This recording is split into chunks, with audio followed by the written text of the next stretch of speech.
La Sicilia è la regione con la maggior parte di giovani che non studiano e non lavorano. Da un articolo di stampa pubblicato oggi su Repubblica, ogni 1000 giovani siciliani, circa 386, non studiano né lavorano. L'UNICEF ha fotografato la nostra regione come la capitale degli under 30, cui il sistema paese non offre nulla, molto più della media nazionale, il 23%, contro il 39% della Sicilia. Un dato che fa dell'Italia il peggior paese europeo. Dopo la Sicilia si piazzano altre due regioni meridionali, la Calabria e la Campania.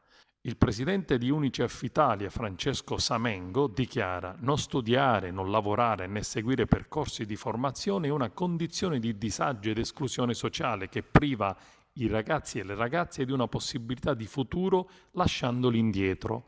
Se poi si confrontano i dati Istat, la situazione in Sicilia diventa ancora più allarmante. L'Istituto di ricerca si occupa di censimenti in genere sulla popolazione, sulle famiglie ed indagini economiche.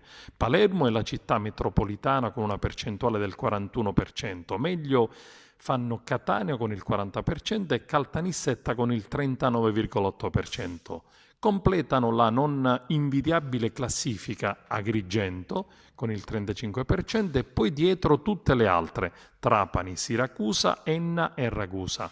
Un primato in assoluto e negativo ancora una volta per la Sicilia.